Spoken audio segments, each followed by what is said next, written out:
بسم الله الرحمن الرحيم. السلام عليكم ورحمة الله وبركاته. إن الحمد لله نحمده ونستعينه ونستغفره ونعوذ بالله من شرور أنفسنا ومن سيئات أعمالنا. من يهده الله فلا مضل له ومن يضلله فلا هادي له. أشهد أن لا إله إلا الله وحده لا شريك له وأشهد أن محمدا عبده ورسوله لا نبي بعده. اللهم صل وسلم على نبينا محمد وعلى آل محمد كما صليت على إبراهيم وعلى آل إبراهيم إنك حميد مجيد، وبارك على محمد وعلى آل محمد كما باركت على إبراهيم وعلى آل إبراهيم إنك حميد مجيد. أعوذ بالله من الشيطان الرجيم. يا أيها الذين آمنوا اتقوا الله حق تقاته ولا تموتن إلا وأنتم مسلمون. اللهم لا سهل إلا ما جعلته سهلا وتجعل الحزن إذا شئت سهلا. رب اشرح لي صدري ويسر لي أمري واحلل عقدة من لساني يفقه قولي. أما بعد. Ikhwani wa akhwati fillah, azani Allah wa iyyakum. Pertama kali kita bersyukur kepada Allah Subhanahu wa taala dengan mengatakan alhamdulillahirabbil alamin, karena di pagi ini kita diberikan nikmat yang sangat agung, nikmat sehat dan nikmat masa yang sangat luas, sehingga dengan nikmat yang diberikan oleh Allah Subhanahu wa taala kepada kita dapat mempergunakannya dalam hal kebaikan, yaitu menuntut ilmu, belajar ilmu agama, belajar tentang Al-Quran. Nah, insyaAllah ta'ala pada kesempatan kali ini kita akan menyambung pelajaran kita mengerti Al-Quran pada surah Al-Baqarah ayat yang ke 254. Nah, ayatnya ke 254, betul ya? A'udzu billahi minasy syaithanir rajim. يا أيها الذين آمنوا أنفقوا مما رزقناكم من قبل أن يأتي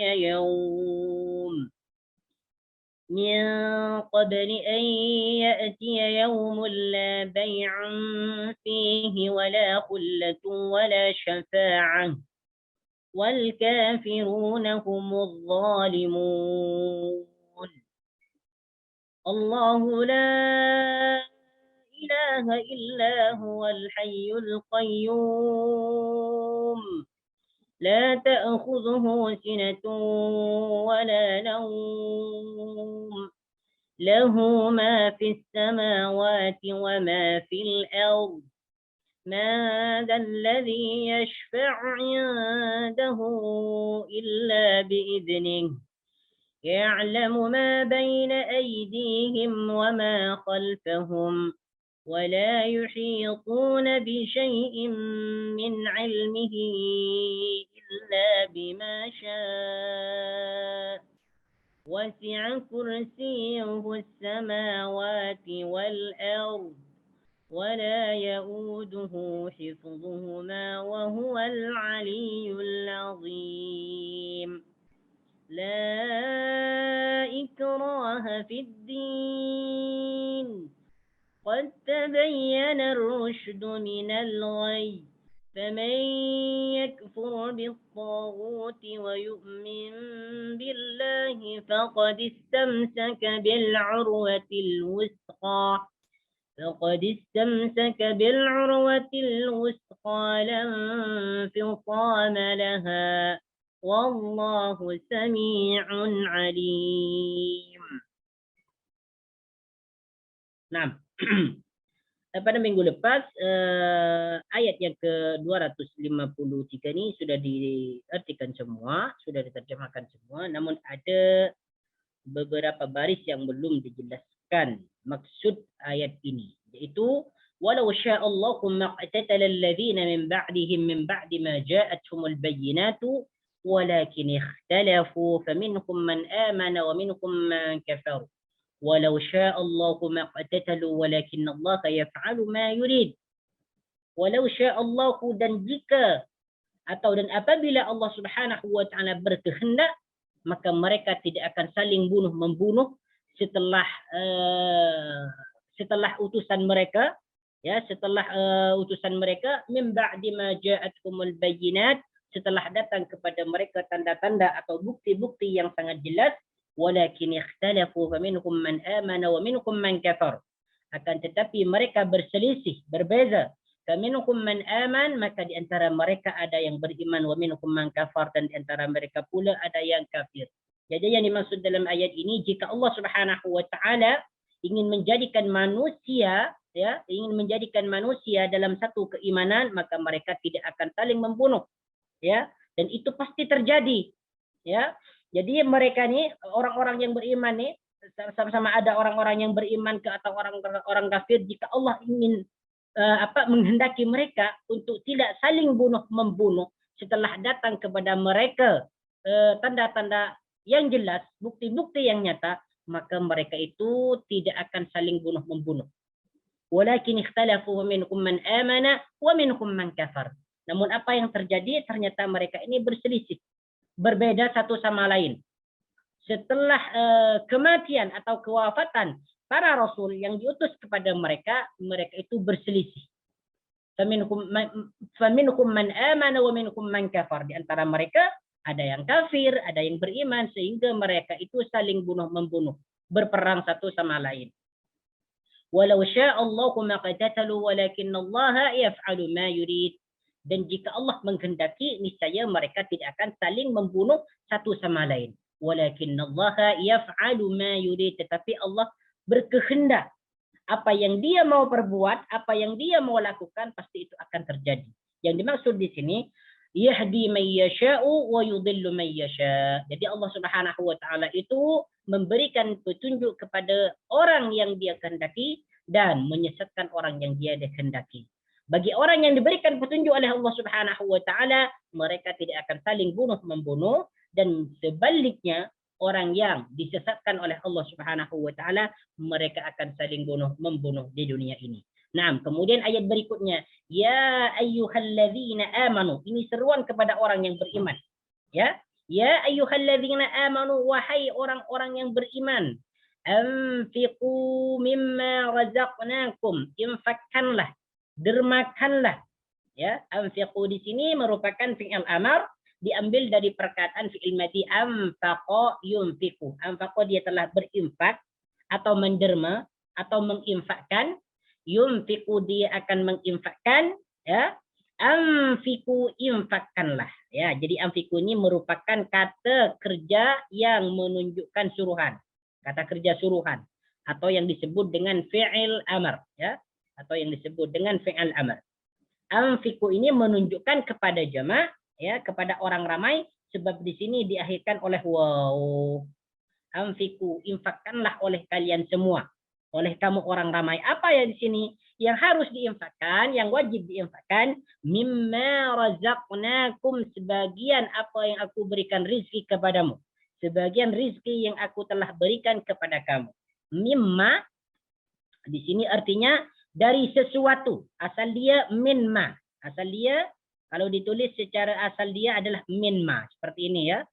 Nah, kemudian namanya dihilangkan, lalu diidghamkan kepada amma. Mimma, dari sesuatu, razaqnakum, rizki yang telah aku berikan kepadamu, min qabli ayyatiya, sebelum datangnya, yaumun, suatu hari atau hari, min qabli ayyatiya, sebelum datang. Nah, perhatikan di sini perkataan min qabli, ini maknanya sebelum. Sebelum apa? Ayyatiya, sebelum datang. Apa yang datang? Yaumun, hari. Nah, min qabli ayyatiya yaumun, sebelum datangnya hari atau suatu masa, la bay'un, tidak ada jual beli lagi, fihi, di dalamnya, wala khullatun, dan tidak juga persahabatan atau kasih sayang. Nah, perhatikan di sini, la bay'un, tidak ada jual beli lagi. Perkataan bay'un ini artinya adalah jual beli, transaksi jual beli. Diambil dari perkataan ba'a yabi'u bay'an. Bay'un ini maknanya jual beli. Jadi maknanya di sini la bay'un, tidak ada jual beli lagi, fihi, di dalamnya. Jadi di dalamnya ini, hi di sini ada isim dhamir. Nah, di dalamnya ini merujuk kepada yaumun. fihi di dalam hari itu atau di hari itu. La bai'un fihi, tidak ada lagi jual beli di hari itu, wala khullatun, dan tidak ada persahabatan atau kasih sayang, wala syafa'atun, dan tidak ada pertolongan. Perkataan khullatun di sini maknanya adalah persahabatan atau kasih sayang. Pertemanan. Satu sama lain tidak bersahabat lagi, tidak berteman lagi. Khullatun maknanya persahabatan atau kasih sayang. Wala syafa'atun. Maknanya syafa'atun adalah syafaat atau pertolongan. Jadi syafaat itu maknanya adalah pertolongan. Syafaat yang kita ketahui, syafaat Nabi itu merupakan pertolongan Nabi. Jadi syafaat itu merupakan bahasa Arab. Diambil dari perkataan fi'il madhi syafa'a yashfa'u syafa'atan. Ya. Jadi syafa'atun ini merupakan kata isim, kata benda yang berarti pertolongan. Wala syafa'atun, dan tidak ada lagi pertolongan. Nah, itu maksudnya. Ya, wala syafa'atun, dan tidak ada lagi pertolongan. Jadi yang dimaksud dalam ayat ini, jadi Allah Subhanahu wa taala menyeru kepada orang-orang yang beriman ketika mereka hidup di dunia supaya mereka itu menginfakkan, mendermakan sebagian daripada harta mereka. Di antara menderma di sini adalah seperti sedekah tatawwu, yaitu sedekah sunnah, ataupun zakat. Ya, zakat mal, ya, zakat harta, zakat tanaman, zakat perhiasan seperti emas dan sebagainya. Jadi anfiqu mimma razaqnakum di sini maknanya umum. Sama ada dia berkaitan dengan sedekah tatawwu, sedekah sunnah, ataupun dengan zakat, ya. Anfiqu mimma razaqnakum min qabli an ya'ti yaumun la bai'un fihi wala khullatu wala syafa'ah, yaitu sebelum datangnya hari kiamat. Jadi yang dimaksud di sini yaumun la bai'un, tidak ada hari di mana hari yang tidak ada jual beli lagi dan tidak ada persahabatan dan kasih sayang, dan juga tidak ada syafaat pertolongan lagi, satu sama lain tidak dapat menolong, kemudian tidak ada jual beli, tidak ada tebusan, dan juga tidak ada persahabatan, satu sama lain tidak dapat saling mengasihani. Ini yang dimaksud adalah hari kiamat. Nah, itulah hari kiamat. Yaumun la bai'un, tidak ada lagi perdagangan, tidak ada lagi transaksi jual beli, wala khullatun, dan tidak ada pula persahabatan. Semua masing-masing manusia nanti di hari kiamat mereka lari mencari pertolongan, karena satu sama lain apalagi keluarga antara ayah dengan anak ataupun istri dengan suami tidak lagi mereka bersama. Mereka lari masing-masing mencari pertolongan dari saking sibuknya dan panasnya di waktu itu. Nah, jadi bagi kita yang mempunyai harta atau kelebihan daripada harta kita, maka kita infakkan harta tersebut sebelum terlambat. Kalau sudah terlambat, kalau sudah mati, tidak lagi dapat memberikan harta itu. Makanya banyak dijumpai di antara kita nih orang-orang kaya, ketika mereka masih hidup mereka tidak mau menginfakkan hartanya, kedekut. Ternyata setelah mereka mati, semua harta yang dimiliki ditinggalkannya dan tidak berarti bagi dia. Makanya mumpung kita diberikan masa yang sangat luas, ya, kesehatan oleh Allah Subhanahu wa taala, maka apa yang kita miliki itu keluarkan atau infakkan sebagian daripada harta kita. Wal kafiruna humudz zalimun, dan banyak tentang ayat-ayat yang menjelaskan tentang antum insyaallah sudah tahu semua. Wal kafiruna humudz zalimun, dan orang-orang yang kafir, hum mereka az-zalimun adalah orang-orang yang zalim. Jadi terjemahan dia, dan orang-orang yang kafir itu adalah orang-orang yang zalim. Perhatikan di sini perkataan al-kafirun. Al-kafirun ini merupakan bentuk jamak, ya, kata isim yang berbentuk jamak, ya. Kenapa di sini kata isim berbentuk jamak? Karena al-kafirun diakhirkan oleh waw dan nun. Al-kafiruna, orang-orang kafir. Kalau hanya mengatakan al-kafiru, al-kafiru ini seorang yang kafir atau satu orang kafir. Al-kafiru. Nah, apabila ditambahkan waw dengan nun di akhir perkataannya, al-kafiruna, itu maknanya orang-orang yang kafir. Sama dengan kita mengatakan al-muslimuna. Al-muslimuna, orang-orang Islam. Ya. Di sini disebut juga dengan isim jamak. Ya, isim jamak karena diakhirkan oleh waw dan nun. Al-muslimuna. Bentuk mufradiyah adalah al-muslimu. Al-muslimu seorang muslim. Al-muslimuna orang-orang muslim. Nah.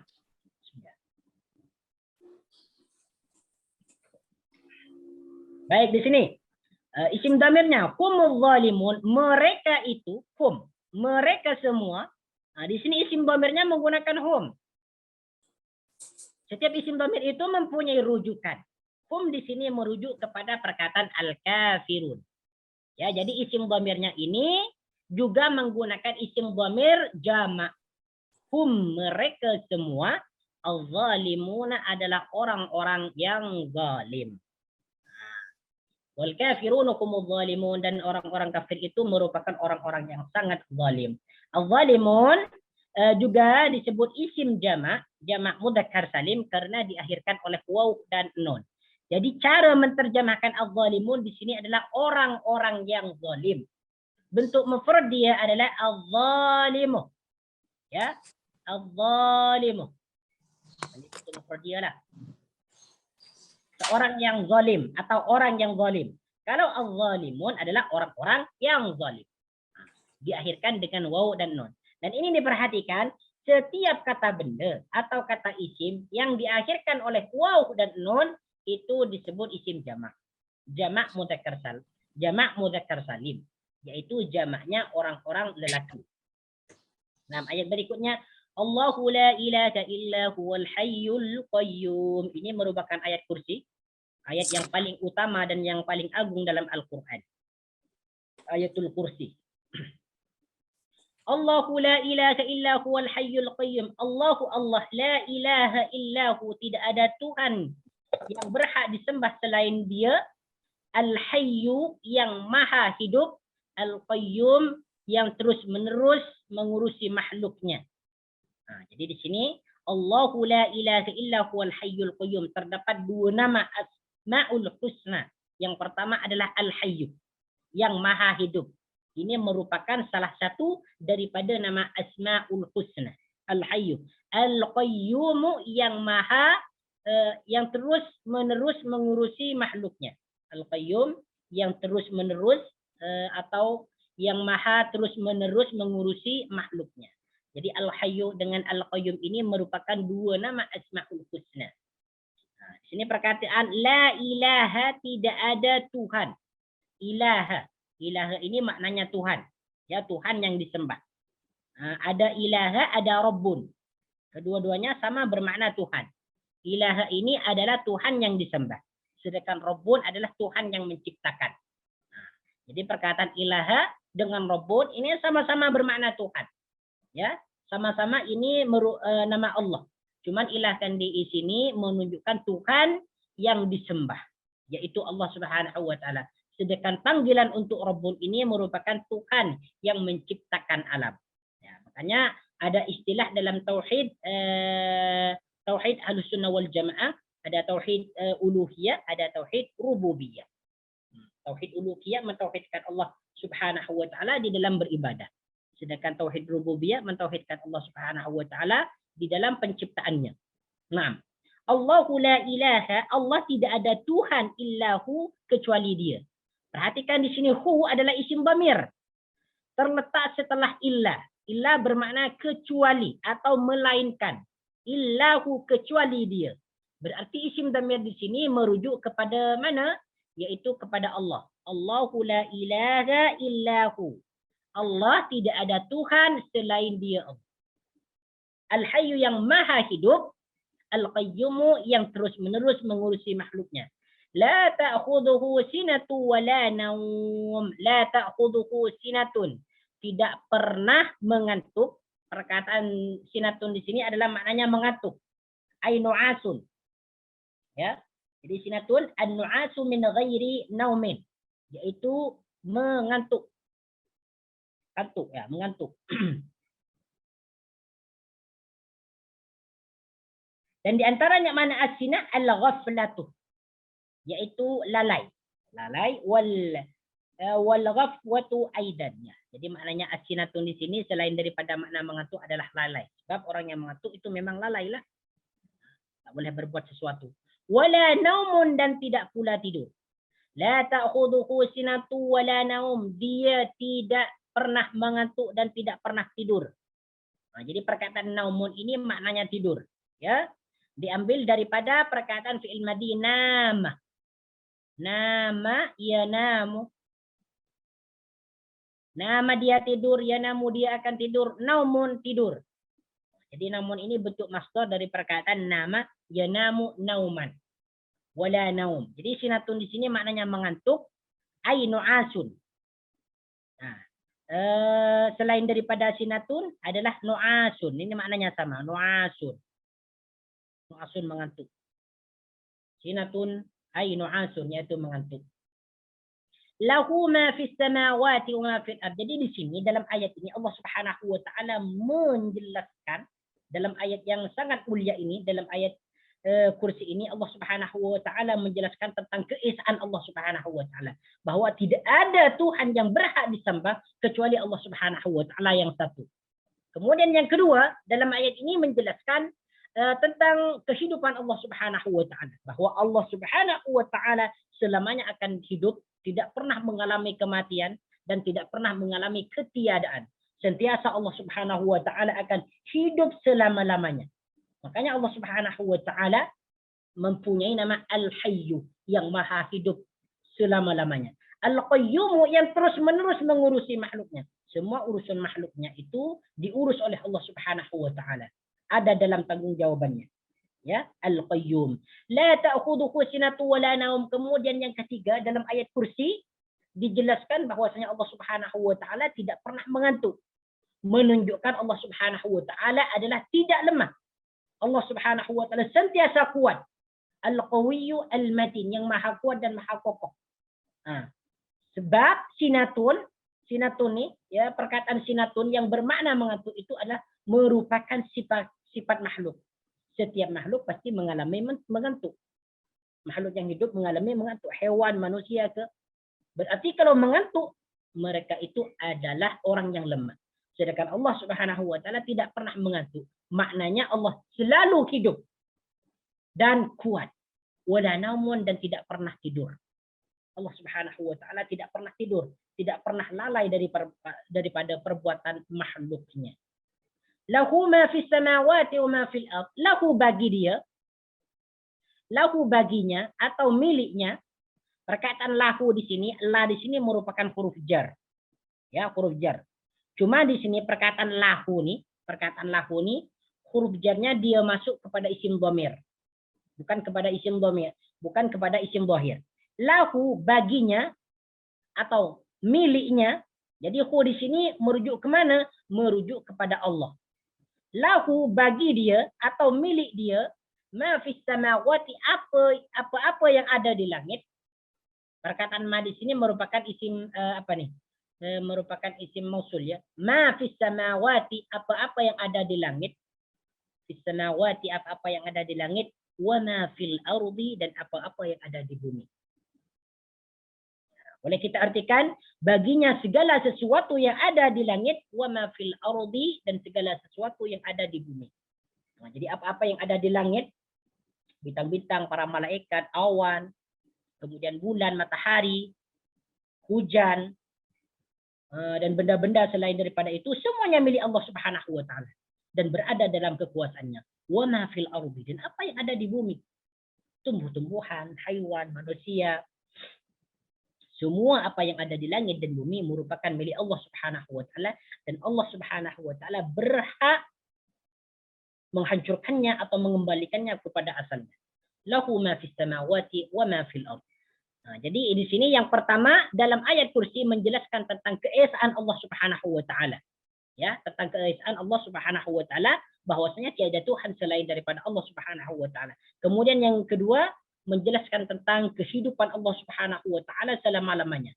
Abadi, ya, abadi, kekal selama-lamanya. Yang ketiga menjelaskan tentang kepengurusannya.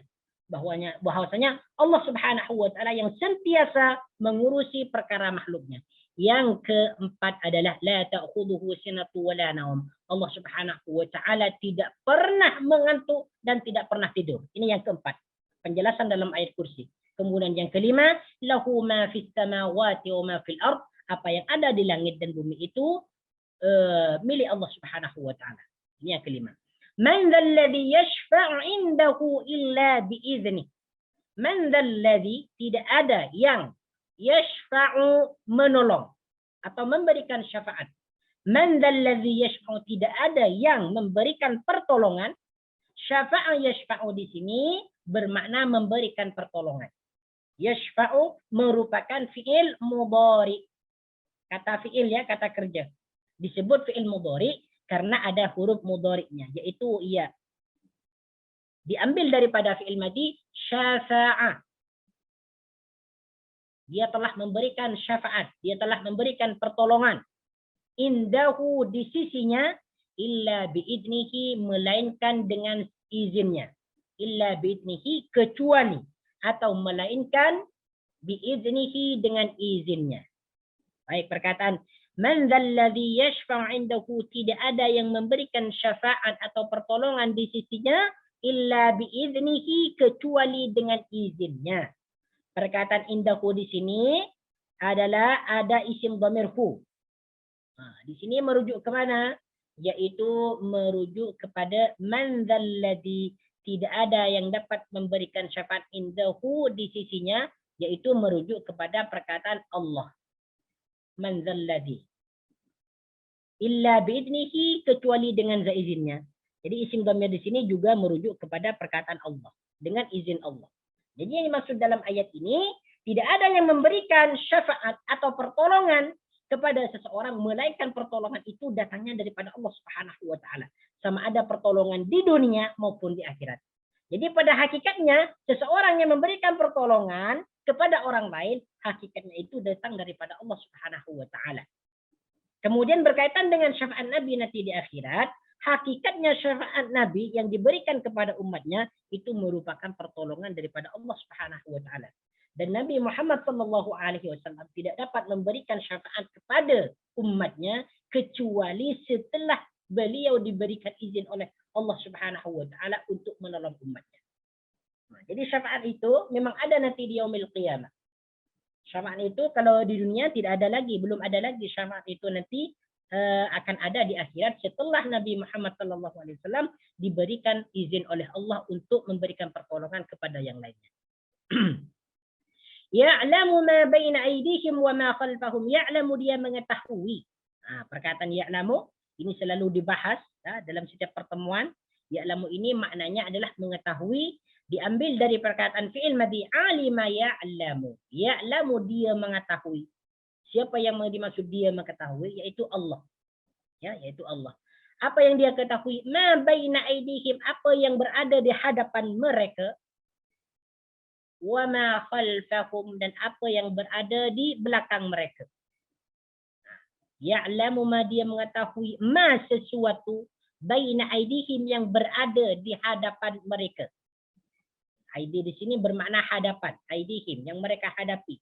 Wa ma khalfahum, dan apa yang berada di belakang mereka. Khalfa bermakna belakang. Khalfahum, belakang mereka. Nah, jadi apa yang dimaksud dalam ayat ini? Bahwasanya Allah Subhanahu wa taala mengetahui segala sesuatu yang akan mereka hadapi, yaitu masa depan. Apa yang dimaksud masa depan di sini? Yaitu akhirat. Apa yang akan terjadi, Allah Subhanahu wa taala mengetahui. Siapa yang akan masuk surga, siapa yang akan masuk neraka, siapa yang akan menjadi orang yang berjaya nanti di akhirat, siapa yang akan menjadi orang yang celaka, siapa yang mati dalam keadaan husnul khatimah, siapa yang akan mati dalam keadaan su'ul khatimah. Itu semuanya Allah Subhanahu wa taala mengetahui, ya. Semuanya Allah Subhanahu wa taala mengetahui. Wa ma khalfahum, dan apa yang berada di belakang mereka. Ini berkaitan dengan perkara dunia. Apa yang telah mereka lakukan semasa mereka di dunia, Allah Subhanahu wa taala juga mengetahui. Wala yuhituna bi syai'in min ilmihi illa bima syaa, dan mereka tidak mengetahui sesuatu pun. Wala yuhituna bi syai'in, dan mereka tidak mengetahui sedikit pun, bi syai'in, sedikit pun. Oke, perkataan yuhituna di sini maknanya adalah mengetahui. Diambil daripada kata fi'il madhi ahata.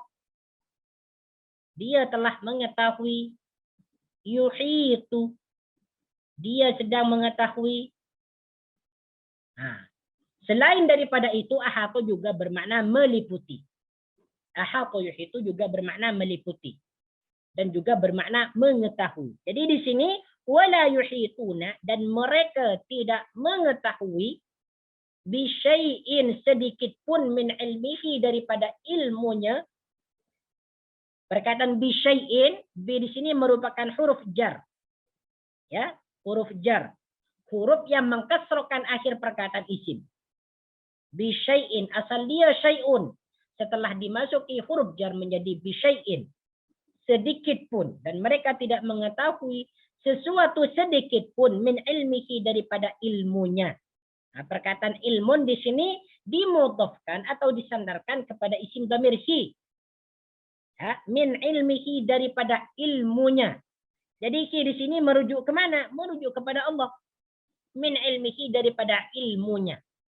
Jadi tidak ada seorang pun yang mengetahui, ya, yang mengetahui tentang sesuatu daripada ilmu Allah Subhanahu wa taala illa bima syaa, melainkan dengan kehendaknya. Illa bima syaa, melainkan atau kecuali bima syaa, dengan apa yang dia kehendaki. Illa bima syaa, melainkan dengan apa yang dia kehendaki. Wasi'a kursiyyuhus samawati wal ard. Kursinya yang luas meliputi langit dan bumi. Wasi'a di sini maknanya luas. Wasi'a yasa'u. Wasi'a luas. Apa yang luas di sini? Kursiyyuhu, kursi dia atau kursinya. Perkataan kursi di sini dimudhafkan kepada isim dhamir hu. Kursiyyuhu, kursinya. Berarti kursinya di sini hu merujuk kepada Allah. Kursiyuhu, kursinya, as-samawati, meliputi langit dan bumi. Jadi kursi Allah Subhanahu wa taala itu begitu luas.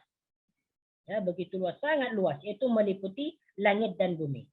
Nah, di sini disebutkan dalam dalam tafsirnya, wasi'a kursiyuhu samawati wal ard, ay ahata kursiyuhu al-malik, yaitu kursi Allah Subhanahu wa taala meliputi kerajaannya, ya, yaitu langit dan bumi, bis samawati wal ard ala ittisa'ihima wa 'azamatihima, yaitu meliputi langit dan bumi begitu luas dan begitu agung, wa syamliha, dan meliputinya, wal kursiyyu huwa mawdi'u qadamai Rabbi azza wa jalla. Ibnu Abbas mengatakan bahwasanya yang dimaksud kursi di sini adalah tempat meletakkan kaki, ya, tempat meletakkan kaki. Al-kursi, ya. Fa'an ibn Abbas radhiyallahu anhuma qala, daripada Abdullah ibnu Abbas dia berkata, al-kursiyu mawdi'ul qadamaini. Kursi itu adalah tempat meletakkan dua kaki. Itu kursi. Namun ada ulama yang mengatakan, ulama yang lain seperti Ibu Imam Bukhari dan juga At-Tabari mengatakan yang dimaksud kursi di sini adalah kekuasaan Allah Subhanahu wa taala. Wasi'a kursiyuhus samawati wal ard wa la ya'uduhu hifdhuhuma wa huwal 'aliyyul 'azim.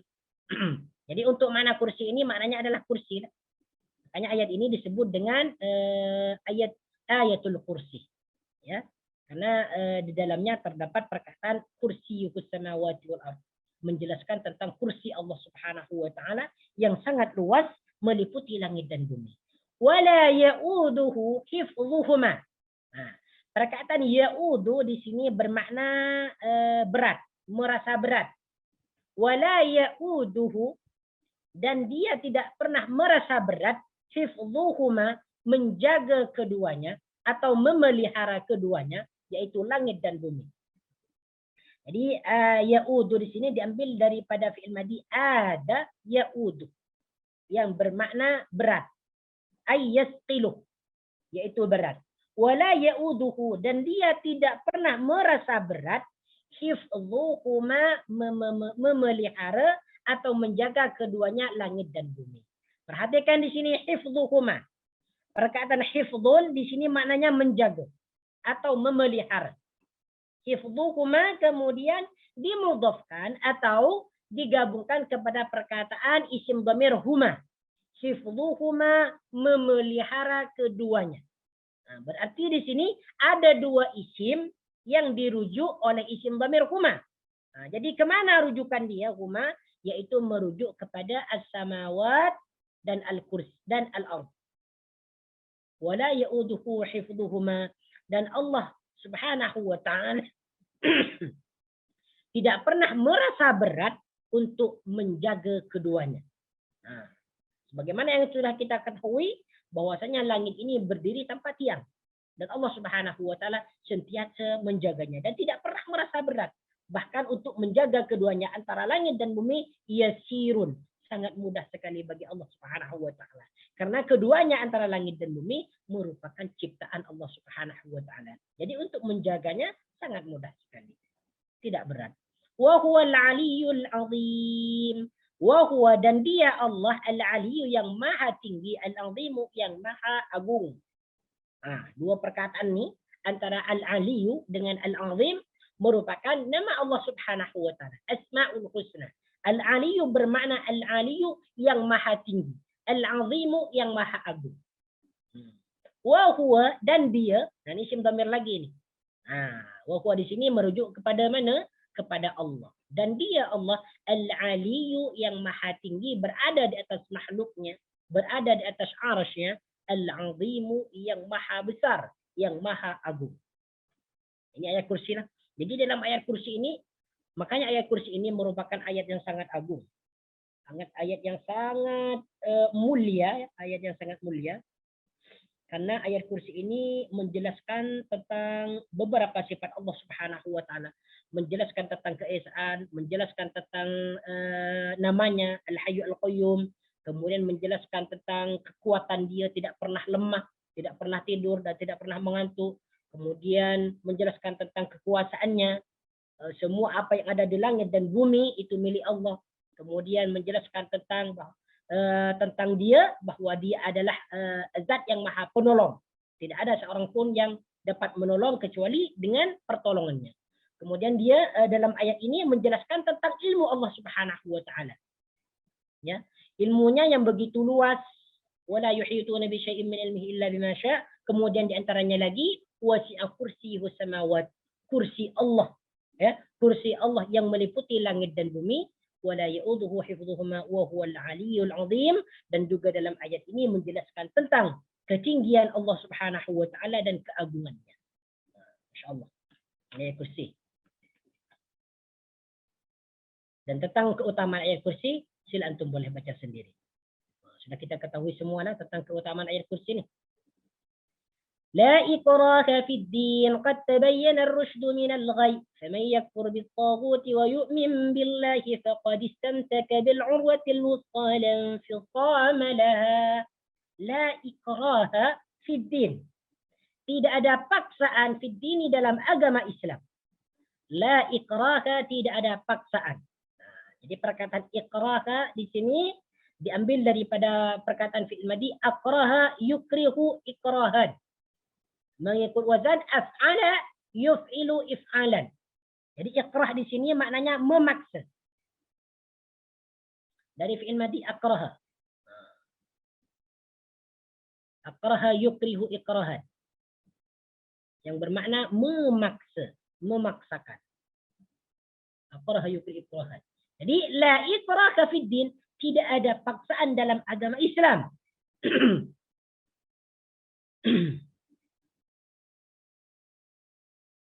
Yang dimaksud dalam fiddin di sini adalah agama Islam. Fiddin tidak menyebutkan fiddinil Islam, tetapi menyebutkan fiddini di dalam agama Islam. Fattabayyana ar-rusydu minal ghayy. Sesungguhnya telah jelas ar-rusydu, petunjuk, minal ghayyi, daripada kesesatan.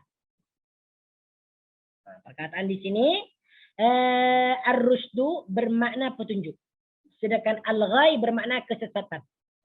Qad tabayyana, sungguh telah jelas. Apa yang jelas? Ar-rusydu, petunjuk, minal ghayyi, daripada kesesatan. Jadi apa yang dimaksud dalam ayat ini? Jadi Allah Subhanahu wa ta'ala melarang kaum muslimin melarang seseorang yang telah masuk Islam untuk tidak memaksa seseorang agar dia memeluk agama Islam. Sebab agama Islam tidak pernah memaksa seseorang itu untuk masuk dalam agama Islam. Karena seperti mana yang sudah dijelaskan di sini, qad tabayyana ar-rusydu minal ghayy. Telah jelas petunjuk itu daripada kesesatan. Maksudnya Allah Subhanahu wa taala telah menjelaskan tentang keimanan dan kekafiran. Allah Subhanahu wa taala telah menurunkan Al-Qur'an sebagai petunjuk bagi manusia. Dijelaskan kalau ini adalah jalan kebenaran, ini adalah jalan kekufuran, jalan kesesatan. Makanya dalam Islam itu tidak pernah ada pemaksaan untuk memeluk agama Islam. Karena Allah Subhanahu wa taala sudah menjelaskan dengan details dan dengan sempurna antara petunjuk dengan kesesatan. Al-Islam adalah agama petunjuk. Petunjuk adalah petunjuk kebenaran. Sedangkan kekufuran adalah petunjuk kepada kesesatan. فَمَنْ يَكْفُرْ بِالطَّاغُوتِ وَيُؤْمِنْ بِاللَّهِ فَقَدِ اسْتَمْسَكَ بِالْعُرْوَةِ الْوُثْقَى. فَمَنْ يَكْفُرْ, dan barang siapa yang mengingkari atau yang berpaling. فَمَنْ يَكْفُرْ, kafara yakfuru bermakna kafir atau mengingkari. Jadi yang paling sesuai di sini maknanya adalah mengingkari atau ingkar. Bit-taghuti, kepada tagut. Faman yakfur bit-taghuti, dan barang siapa yang mengingkari tagut. Yang dimaksud tagut di sini adalah sesuatu yang disembah selain daripada Allah Subhanahu wa taala. Sesuatu yang disembah, sesuatu yang ditaati, sesuatu yang diagungkan, itu adalah tagut. Ya. Jadi segala sesuatu yang diagungkan, yang ditaati, kemudian yang disembah selain daripada Allah Subhanahu wa taala, itu adalah tagut.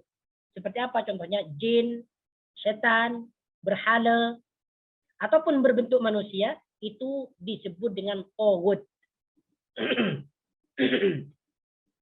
Faman yakfur bit-taghuti, dan barang siapa yang mengingkari tagut, wa yu'min billahi, dan beriman kepada Allah. Nah, jadi yang pertama, ingkar kepada tagut, tidak mentaati dia, tidak menyembah dia, dan tidak mengagungkannya. Kemudian yang kedua, wa yu'min billahi, dan beriman kepada Allah. Wa yu'min, dan dia beriman billahi, kepada Allah. Faqad istamsaka bil urwatil wuthqa, maka sesungguhnya dia telah berpegang teguh bil urwatil wuthqa, kepada tali yang kuat atau kepada ikatan yang sangat kuat. Urwah di sini bermakna ikatan atau tali. Al-wuthqa, yang kokoh atau yang kuat. Bil urwatil wuthqa, kepada tali yang sangat kuat. Lam fisama laha, tidak pernah terputus. Tidak pernah terputus. Faman yakfur bit-taghuti wa yu'min billahi faqad istamsaka bil urwatil wuthqa lam fisama laha. Baik. Perkataan istamsaka ini bermakna berpegang teguh. Berpegang teguh. Ini merupakan fi'il madhi. Ya, fi'il madhi yang mengikut wazan istaf'ala yastaf'ilu. Istamsaka yastamsiku. Jadi bermakna istamsaka di sini adalah maknanya berpegang teguh. Jadi di sini lam fisama, infisama bermakna ay al-inkisar, terputus. Jadi maknanya infisam di sini adalah terputus. Lam fisama, tidak pernah terputus. Laha, baginya al-urwatul wuthqa. Nah, jadi terjemahan secara bebasnya di sini, dan barang siapa yang mengingkari tagut dan beriman kepada Allah, maka dia telah berpegang teguh kepada tali yang sangat kuat, di mana tali tersebut tidak akan pernah putus. Jadi maksudnya, seseorang yang mengingkari tagut, tidak pernah menyembah selain Allah, tidak pernah mengagungkan selain Allah, tidak pernah mentaati sembahan selain pada Allah, kemudian dia beriman kepada Allah, maka orang tersebut telah berpegang teguh dengan tali yang sangat kuat, yaitu Islam dan iman. Lam fisama laha, di mana tali yang sangat kuat tersebut tidak akan pernah terputus selamanya. Wallahu sami'un alim. Wallahu, dan Allah, sami'un, yang maha mendengar, alimun, yang maha mengetahui. Perkataan sami'un alimun ini merupakan dua nama asma'ul husna. Sami'un yang maha mendengar, alimun yang maha mengetahui. Kemudian ayat berikutnya, Allahu waliyul ladzina amanu yukhrijuhum minadh dhulumati ilan nur. Allahu waliyul ladzina amanu. Allahu Allah waliyul ladzina amanu, pelindung orang-orang yang beriman. Perkataan waliyun di sini bermakna pelindung. Kadang pada tempat yang lain ataupun pada perkataan yang lain, waliyun juga bermakna kekasih. Wali. Waliyun di sini dalam ayat ini bermakna pelindung. Ya, dan waliyun ini salah satu juga daripada Asmaul Husna. Al-Waliyul Maula. Ya, Al-Waliyul Maula yang maha melindungi. Al-Maula yang maha melindungi juga. Jadi di sini Allahu waliyul ladzina amanu. Allah adalah pelindung orang-orang yang beriman.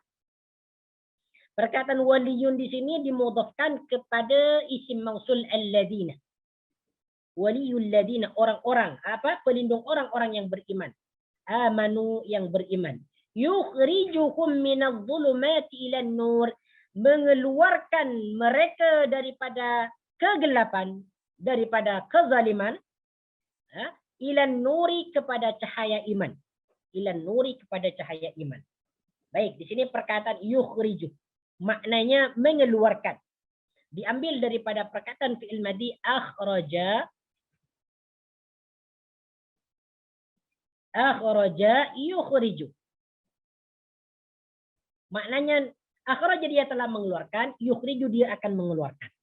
Nah, jadi yukhriju di sini merupakan fi'il mudhari. Ya. Siapa yang dikeluarkan di sini? Hum, mereka, alladzina amanu. Jadi hukum isim dhamir di sini merujuk kepada alladzina amanu.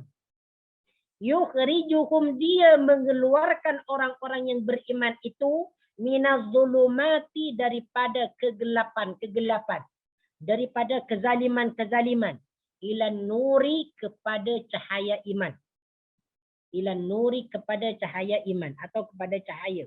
Yang dimaksud cahaya di sini adalah kepada keimanan.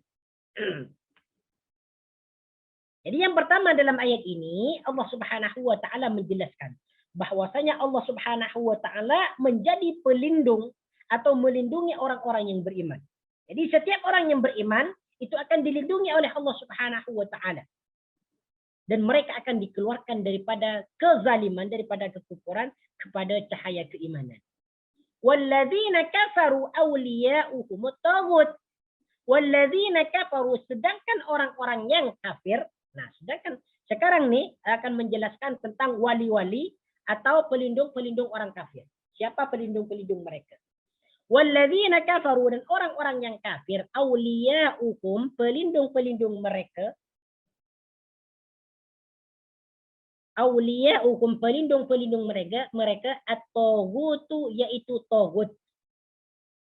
Sudah dijelaskan tadi, taghut adalah segala sesuatu yang disembah, yang diagungkan, yang ditaati selain daripada Allah Subhanahu wa taala. Itu adalah taghut.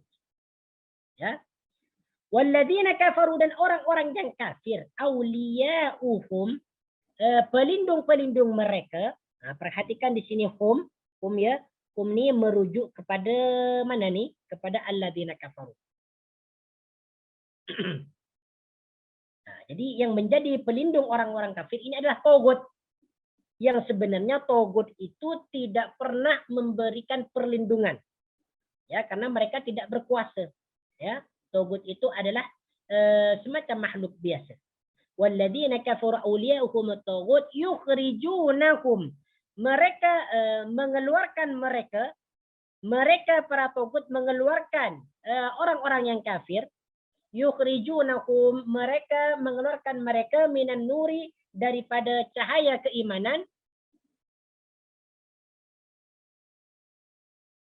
ila dhulumati, kepada kegelapan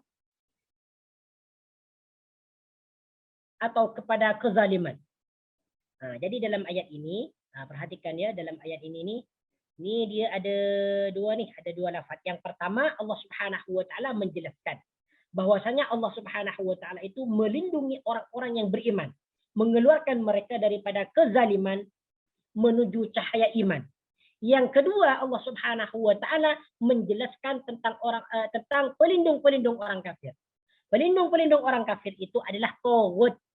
Di mana taghut ini mengeluarkan orang-orang kafir itu daripada cahaya iman kepada kegelapan.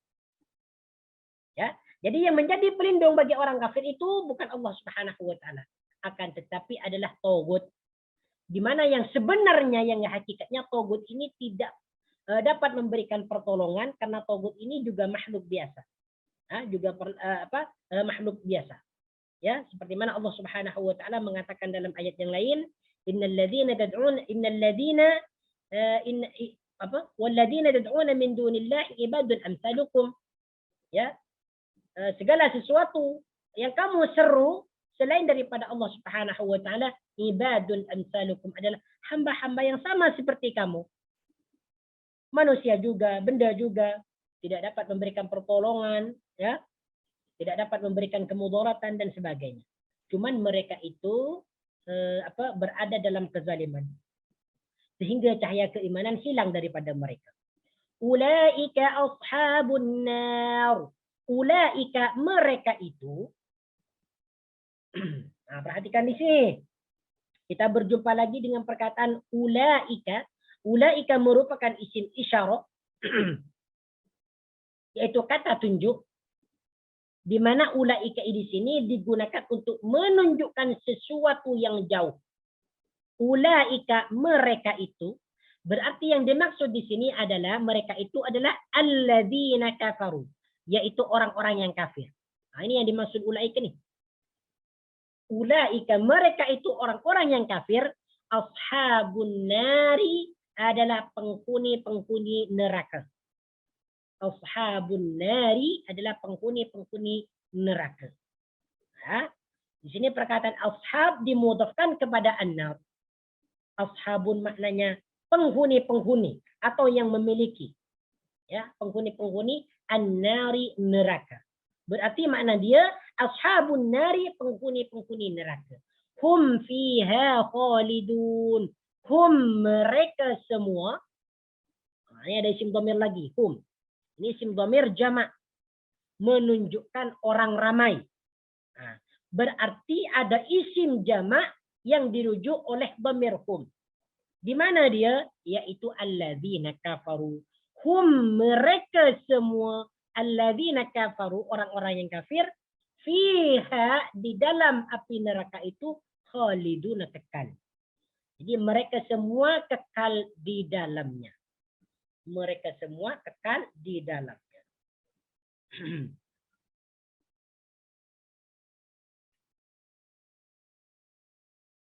Nah, ini sudah jelas lah.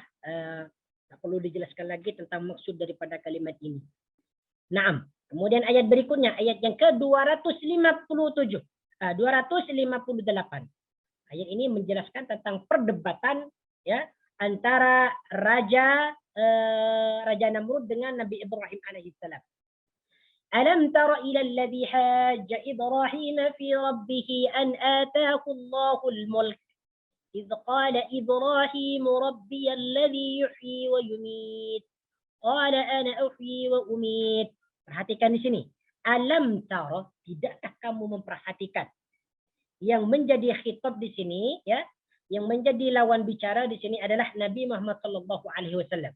Jadi ayat ini ditunjukkan kepada Nabi Muhammad sallallahu alaihi wasallam. Alam tara, tidakkah kamu memperhatikan wahai Muhammad? Tidakkah kamu lihat wahai Muhammad? Perkataan tara di sini, tara asal dia tara, ra'a yara, ya. Jadi tara di sini asal dia tara, panjang, ya. Tara, asal dia tara. Nah, sekarang nih alifnya nih dibuang. Kenapa dibuang? Karena dimasuki oleh alam. Dimasuki oleh alam. Alam ini salah satu daripada huruf jazm. Huruf yang menjazmkan akhir perkataan fi'il mudhari. Dan di sini taroni jazm dengan membuang alif. Jadi alifnya dibuang. Alam taro, tidakkah kamu memperhatikan? tidakkah kamu melihat? Asal maknanya dia adalah melihat. Ra'ayara melihat atau memperhatikan.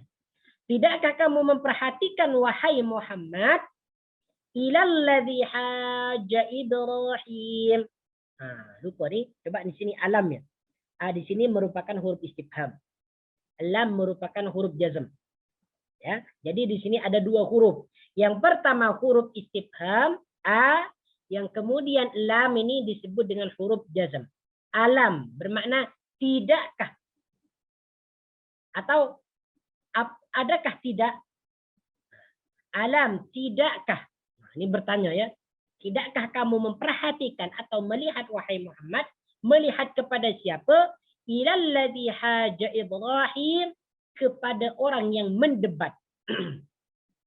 Ilalladzi, kepada orang yang mendebat. Haja di sini bermakna mendebat atau membantah. Ya, atau membantah. Jadi perkataan haja ini merupakan fi'il madhi. Haja, mendebat atau membantah. Kalau hajja seperti ini bermakna haji. Kalau hajja yahujun itu bermakna haji. Kalau hajun ya, itu bermakna orang yang pergi haji atau yang melakukan haji.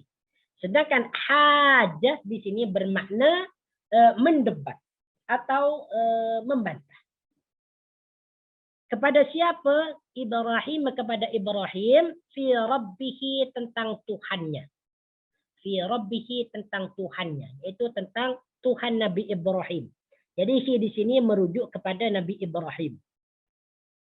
Kepada Tuhannya, yaitu Ibrahim. Alam tara ila alladhi haja Ibrahim fi rabbih.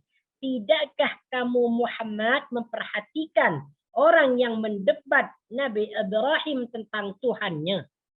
Fi rabbih, tentang Tuhannya. An atahu Allahul mulka, karena Allah memberikan kerajaan atau kekuasaan kepada dia. An atahu Allahul mulka, karena Allah memberikannya kekuasaan atau kerajaan. Sini an atahu Allahul mulka ni ata dia bermakna memberikan atau mendatangkan. Siapa yang mendatangkan di sini? Allah.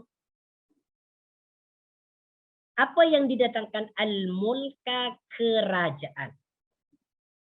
Al-mulka, kerajaan atau kekuasaan. Ya, atau kekuasaan.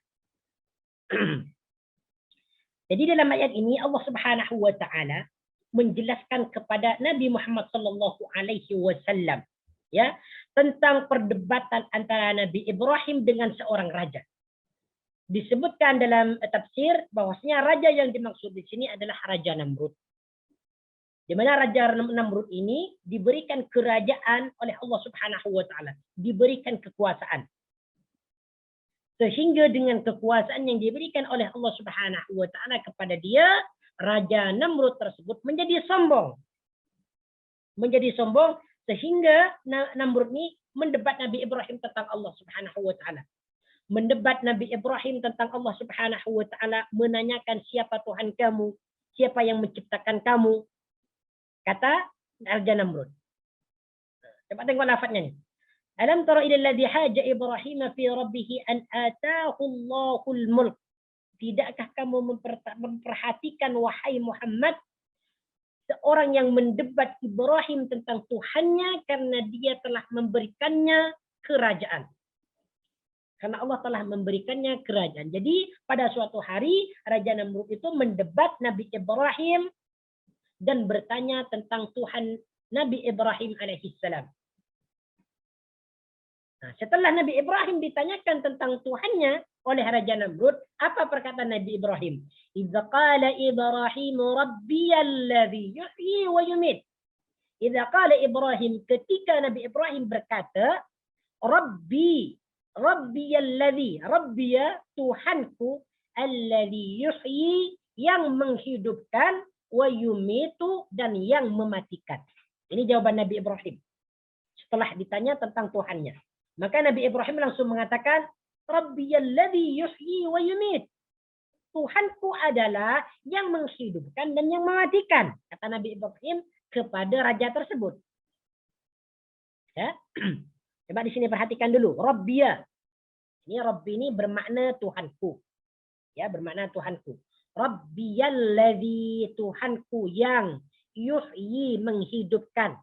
Yuhyi ini disebut fi'il mudhari. Ya, fi'il mudhari'un. Kenapa disebut fi'il mudhari? Karena fi'il ini diawali oleh huruf ya. Dan iya ini salah satu daripada huruf fi'il mudhari. Yuhyi, dia menghidupkan, wa yumitu, dan dia mematikan. Nah, sedangkan yumitu sama fi'il mudhari juga, diambil dari perkataan amata yumitu. Amata, dia telah mematikan. Yumitu, dia akan mematikan atau sedang mematikan atau mewafatkan. Ya. Jadi setelah Nabi Ibrahim berkata, Tuhanku adalah Rabbiyalladzi yuhyi wa yumit. Tuhanku adalah yang menghidupkan dan yang mematikan. Nah, setelah ditanya, Nabi Ibrahim menjawab seperti itu. Nah, setelah Nabi Ibrahim menjawab, maka raja tersebut mendebat lagi, bertanya lagi. Qala ana uhyi wa umit. Qala, dia berkata, ya. Qala di sini dia merujuk kepada alladzi hajj, yang mendebat. Yang mendebat adalah seorang raja tadi, Raja Namrud. Dia berkata, ana uhyi, aku juga menghidupkan. Wa umitu, dan aku juga mematikan. Nih kata raja tadi. Dari saking sombongnya. Dia mengatakan bahwasanya dia itu boleh menghidupkan dan boleh mematikan. Ya. Disebutkan dalam tafsir bahwasanya Namrud itu dia mendatangkan dua orang. Ya, dua orang. Di mana salah satunya dibunuh, ya. Kemudian yang satu lagi dibiarkan hidup. Lalu dia berkata kepada Nabi Ibrahim, ana uhyi wa umit. Aku pun juga boleh menghidupkan dan aku pun juga mematikan. Tengoklah kedua orang ini. Yang satu aku matikan, yang satu aku biarkan hidup. Padahal yang dimaksud dalam ayat itu, Nabi Ibrahim menjelaskan bahwasanya Allah Subhanahu wa taala menciptakan sesuatu, menghidupkan sesuatu, kemudian mematikannya. Itu Allah Subhanahu wa taala berkuasa untuk membuat keduanya, yaitu antara mematikan, antara menghidupkan dengan mematikan. Sementara raja tersebut bukan menghidupkan, bukan mematikan, cuman dia membiarkan hidup saja. Sebab dia tidak mencipta.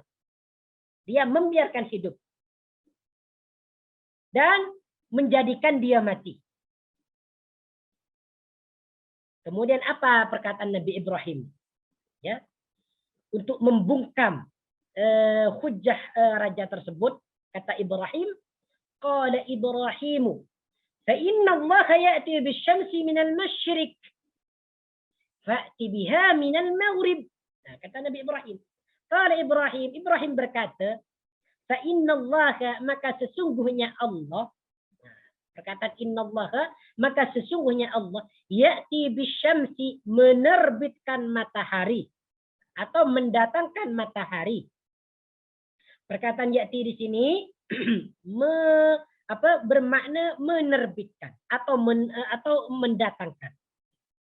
Apa yang dia terbitkan? Bisyamsi, yaitu matahari, minal masyriqi, daripada arah timur. Kata Nabi Ibrahim. Fa inna Allah ya'ti bisyamsi minal masyriq, kata Ibrahim. Sesungguhnya Tuhanku itu Allah mendatangkan matahari daripada arah timur. Kata Ibrahim lagi, fa'ti biha minal maghribi. Fa'ti biha, maka datangkanlah matahari itu minal maghribi, daripada arah barat. Fa'ti di sini merupakan fi'il amar, ya, fi'il amar. Fa'ti, i'ti, asalnya i'ti. Fa'ti, maka datangkanlah biha, matahari itu, minal maghribi, daripada arah barat. Jadi di sini ada al-masyriq, ada al-maghrib. Al-masyriqi, bermakna arah timur, al-maghribi bermakna arah barat. Jadi apa kata Nabi Ibrahim? Jika kamu berkuasa, ya, sesungguhnya Allah Subhanahu wa taala, Tuhanku, mendatangkan matahari, menerbitkan matahari daripada arah timur. Jika kamu betul-betul berkuasa, boleh mematikan, boleh menghidupkan, dan boleh mematikan, coba sekarang. Datangkan matahari itu daripada arah barat. Jika kamu memang berkuasa, kata Nabi Ibrahim. Apa yang terjadi? Fabuhital ladzi kafar. Nih.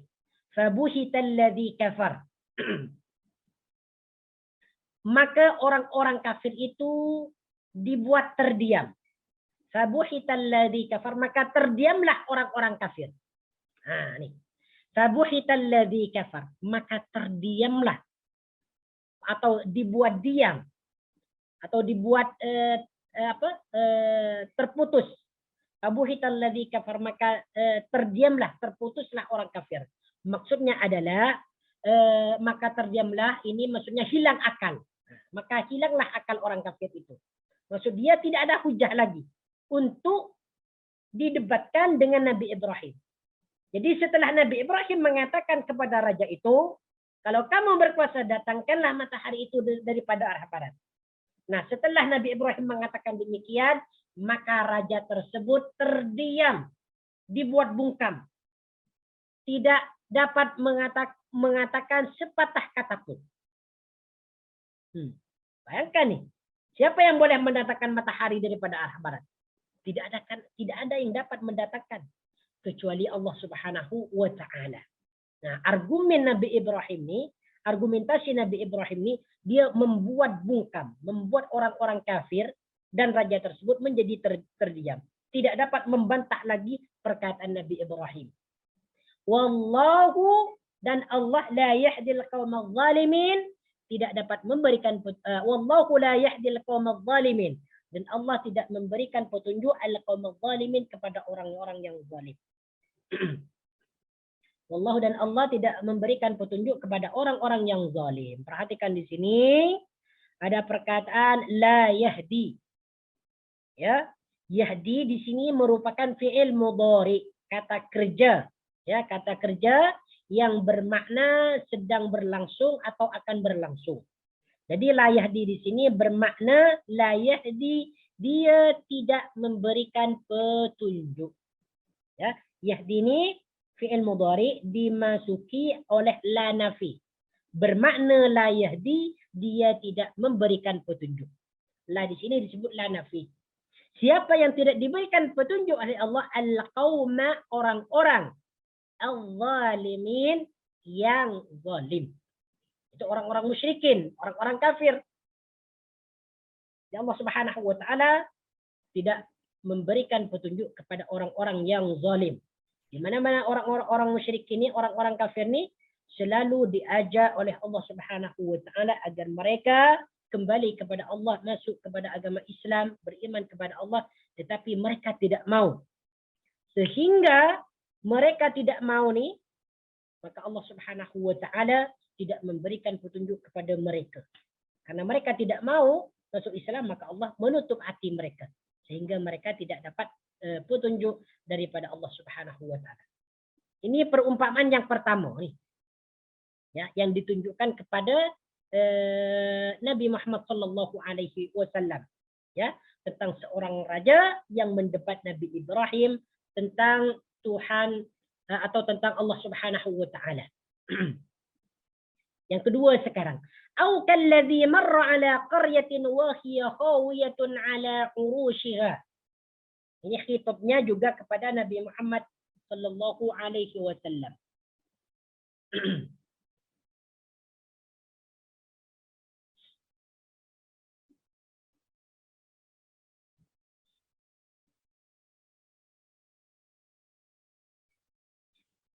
أو كالذي مر على قرية وهي خاوية على عروشها قال أنى يحيي هذه الله بعد موتها. أو كالذي, ataukah kamu tidak memperhatikan alladzi marra ala qaryatin, seseorang yang melintasi atau yang melewati suatu tempat. Nah, qaryatun ini bermakna suatu negeri atau tempat. Jadi kata Allah, au kalladzi, ataukah tidakkah kamu memperhatikan seseorang yang melewati suatu tempat atau suatu negeri, wa hiya khawiyatun ala urushiha, yang tiada atau yang telah roboh penduduknya, wa hiya khawiyatun ala urushiha. Perhatikan nih. Perhatikan, jadi qaryatun ini bermakna tempat. Qaryatun itu bermakna tempat atau desa, ya, atau desa, apalagi atau negeri. Nah, jadi perkataan qaryatun ini bermakna desa, bermakna negeri, bermakna tempat. Wahia di sini merujuk kepada qaryah. Wahia, dan ianya khawiyatun adalah kosong. Makna khawiyatun ini makna asalnya adalah kosong atau roboh, ya, atau roboh. Khawiyatun bermakna kosong atau roboh. Nah, yang telah roboh atau yang apa nih? Kalau kita tengok ke dalam terjemahannya, ya, kalau kita tengok dalam terjemahannya, sebab di sini diterjemah dengan bebas. Au kalladzi marra ala qaryatin wa hiya khawiyatun ala urushiha, ataukah tidakkah kamu memperhatikan seseorang yang melewati suatu tempat atau negeri di mana negeri itu temboknya telah roboh. Wa hiya khawiyatun, negeri itu temboknya telah roboh, telah kosong, ya, ala urushiha, menutupi atapnya, ala urushiha, menutupi atapnya. Ala urushiha, menutupi atapnya. Oke, jadi apa yang dimaksud di sini? Jadi khitabnya ini tetap Rasulullah Shallallahu Alaihi Wasallam. Jadi kata Allah Subhanahu Wa Taala, tidakkah kamu memperhatikan seseorang yang melewati suatu negeri di mana negeri tersebut tiada penghuni sama sekali, rumahnya hancur, atapnya hancur, penghuninya sudah mati. Ya, penghuninya sudah mati dan semuanya dalam keadaan kosong, rusak semua. Qala, dia berkata, seseorang yang lewat tersebut, yang lewat dalam tempat tersebut, dia berkata, anna yuhyi hadihillahu ba'da mautiha. Anna yuhyi, bagaimana yuhyi hadihillahu, Allah menghidupkan ini ba'da mautiha, setelah dia hancur. Qala anna, bagaimana. Jadi anna di sini bermakna bagaimana atau macam mana. Yuhyi hadihillahu, Allah boleh menghidupkan tempat ini ba'da mautika, setelah dia menjadi hancur. Mautiha di sini, ha di sini mautun. Mautun ini makna aslinya adalah mati. Jadi mautiha di sini makna yang sesuai adalah setelah kehancurannya. Nah, ya, jadi ha di sini merujuk kepada qaryah. Wa hiya khawiyatun, dan ianya telah roboh, ya, telah roboh temboknya, ala urushiha, menutupi atapnya. Dia berkata, anna yuhyi hadihillahu ba'da mautiha. Jadi setelah orang tersebut lewat di tempat tersebut, di negeri yang sudah rusak tadi, dia berkata, dia bertanya tentang kekuasaan Allah Subhanahu wa Ta'ala. Macam mana Allah Subhanahu wa Ta'ala boleh mengembalikan suatu tempat yang telah rusak, yang tidak ada penghuninya lagi, yang atap-atap bangunannya sudah rusak. Macam mana Allah mengembalikan kepada kepada kejadian semula? Macam mana Allah Subhanahu wa Ta'ala mengembalikan ia seperti semula lagi? Jadi dia bertanya, adakah Allah Subhanahu wa Ta'ala itu kuasa? Macam mana dia cara mengembalikannya kalau dia betul-betul kuasa? Kata orang yang lewat tadi. Kemudian apa yang terjadi? فَأَمَاتَهُ اللَّهُ مِئَةَ عَامٍ ثُمَّ بَعَثَهُ. Kemudian Allah mematikannya, mewafatkannya orang tersebut, ya. فَأَمَاتَهُ اللَّهُ, maka Allah mematikannya, mi'ata amin, selama 100 tahun, summa ba'athahu, kemudian menghidupkannya lagi, atau kemudian dia membangkitkannya lagi. summa ba'atsahu, kemudian dia membangkitkannya atau menghidupkannya lagi. Jadi orang yang lewat tersebut, yang lewat di negeri tersebut, yang bertanya bagaimana Allah Subhanahu wa taala boleh mengembalikan tempat-tempat yang rusak ini, penghuni-penghuni yang sudah mati ini menjadi semula, seperti semula, dia bertanya seperti itu. Untuk bertanya tentang kekuasaan Allah Subhanahu wa taala. Maka kemudian orang tersebut dimatikan oleh Allah Subhanahu wa taala selama 100 tahun. Ini untuk menunjukkan kekuasaan Allah Subhanahu wa taala kepada dia. Qala kam labista. Qala, dia berkata. Nah, setelah orang tersebut mati, lalu dibangkitkan lagi, dimatikan 100 tahun, kemudian dibangkitkan lagi, maka dia ditanya, kam labista, berapa lama kamu mati? Berapa lama kamu tinggal ketika mati? Qala, dia berkata, kam, berapa lama? Jadi makna kam di sini, berapa lama labista kamu tinggal ketika mati? Tinggal dalam kematian. Qala, dia berkata, orang yang mati tersebut kemudian dibangkitkan kembali, dia berkata, labistu yauman au ba'da yaum. Labistu, aku tinggal ketika mati itu yauman, 1 hari saja, au ba'da yaum, ataupun setengah hari. Dia berkata, mungkin aku mati di waktu itu, mungkin 1 hari saja, atau mungkin setengah hari. Kata dia. Padahal dia itu dimatikan selama 100 tahun oleh Allah Subhanahu wa taala. Setelah dia dibangkitkan lalu ditanya berapa lama kamu tinggal ketika mati, dia berkata, hanya 1 hari saja, ataupun setengah hari. Padahal dia dimatikan 100 tahun. Dia merasa dimatikan 1 hari saja, ataupun setengah hari. Ya. Kemudian kalau dia berkata, bal labista. Bal, tidak seperti itu. Bal labista mi'at amin. Bahkan kamu itu tinggal ketika mati mi'at amin selama 100 tahun.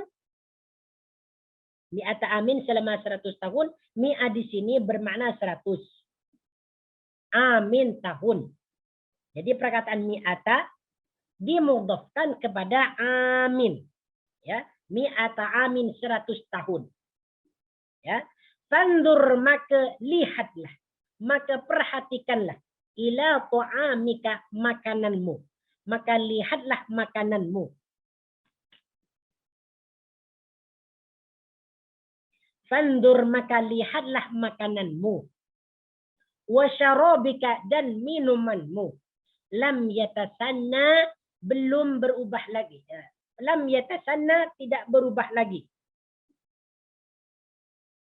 Lam yatasanna, tidak berubah lagi. Perkataan di sini fanzur merupakan fi'il amar. Ya, dari perkataan nazara yanzuru, melihat. Ya, melihat. Fanzur, maka lihatlah, maka perhatikanlah. Apa yang disuruh lihat di sini? Ila ta'amika, makananmu. Jadi ta'amun di sini bermakna makanan. Ta'amun adalah makanan. Kemudian ta'amun dimudhafkan kepada isim dhamir mukhatab, yaitu kah. Ila ta'amika, makananmu. Wa syarabika, dan minumanmu. Syarabun bermakna minuman. Diambil dari perkataan syaraba, syariba, yashrabu, syariba, yashrabu, syariba, yashrabu, syaraban. Ya. Wa syarabika, dan makananmu, lam yatasanna, tidak lagi berubah. Ai lam yataghayyar, tidak berubah. Perkataan yatasanna di sini bermakna berubah. Dari fi'il madhi tasannaha yatasannahu. Lam yatasanna, tidak berubah lagi. Jadi dia berkata, kamu ini bukan hidup 1 hari atau setengah hari. Tetapi kamu sebenarnya hidup selama 100 tahun. Ya, 100 tahun. Coba sekarang kamu tengok makananmu. Tengok makananmu. Dan juga minumanmu. Belum berubah lagi. Ya, belum berubah lagi. Wanzur, dan lihatlah, ila himarika, keledaimu. Perkataan himarun di sini bermakna keledai. Lihatlah keledaimu.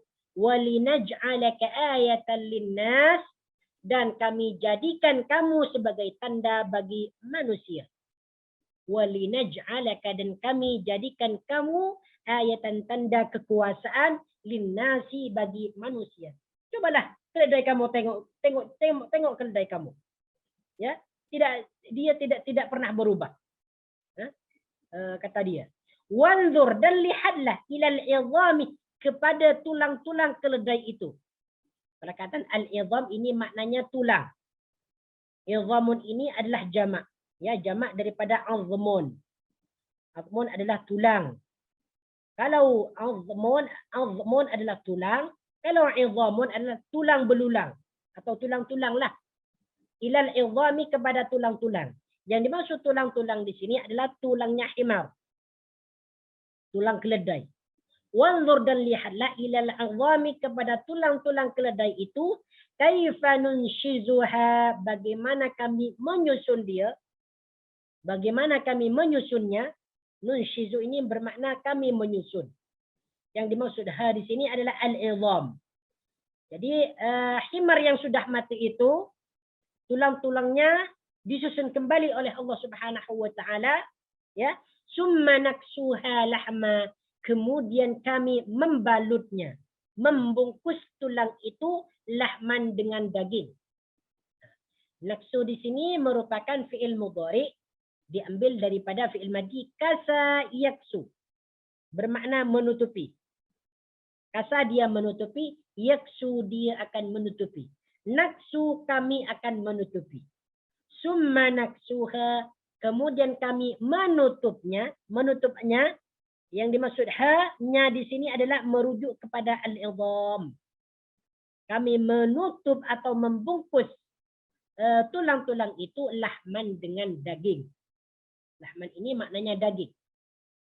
Jadi setelah tulang-tulang itu disusun seperti semula oleh Allah Subhanahu wa taala, kemudian kami tutup atau balut tulang itu dengan daging. Ini menunjukkan kekuasaan Allah Subhanahu wa taala. Falamma tabayyana lahu, maka tatkala tabayyana lahu, ianya jelas baginya. Falamma tabayyana lahu, maka tatkala dia menjadi jelas lahu baginya, law qala, dia berkata, a'lamu, aku mengetahui, aku yakin sekarang, kata dia. Jadi setelah tanda-tanda Allah Subhanahu wa taala ini sudah jelas semua, dia dimatikan selama 100 tahun, cuman dia merasa mati selama 1 hari ataupun setengah hari. Kemudian apalagi makanannya dan minumnya yang tidak pernah berubah selama 100 tahun. Kemudian keledainya selama 100 tahun dihidupkan kembali. Ya, tulang-tulangnya disusun dengan rapi, kemudian dibungkus dengan daging.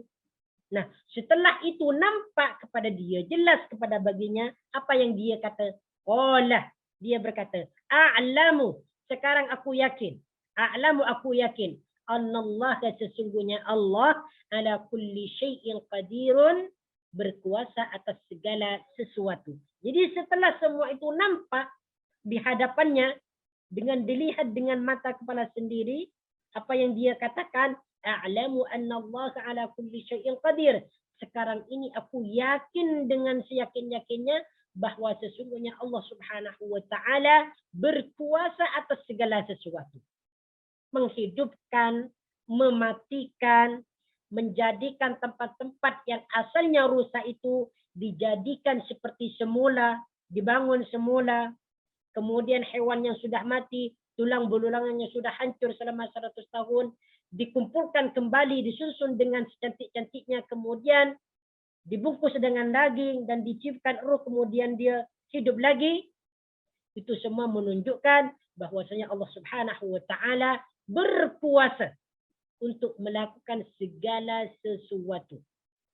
Allah Subhanahu wa taala jika berkehendak, ya, untuk mengkiamatkan dunia sekarang, maka Allah Subhanahu wa taala tinggal mengatakan kun fayakun.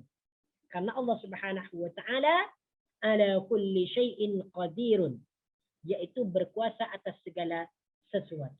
Naam. Hadza wallahu taala a'lam. Naam, insyaallah taala kita akan sambung pada minggu hadapan yaitu kepada ayat yang ke-260. Mungkin dalam berapa pertemuan lagi ni ya? Dalam 4 pertemuan lagi atau 3 pertemuan lagi. Wallahu ta'ala alam. Nah, apabila ada kebenaran itu datangnya daripada Allah Subhanahu wa ta'ala, apabila ada kesalahan dan kesilapan itu datangnya daripada saya sendiri. Hada wallahu ta'ala alam, aqulu qawli hada astaghfirullahal azim li wa lakum. Subhanakallahumma wa bihamdika ashhadu an la ilaha illa anta astaghfiruka wa atubu ilaik. Wa sallallahu ala sayyidina Muhammad wa ala alihi wa sahbihi wa baraka wa sallama tasliman katsira. Walhamdulillahi rabbil alamin. Assalamu alaikum warahmatullahi wabarakatuh.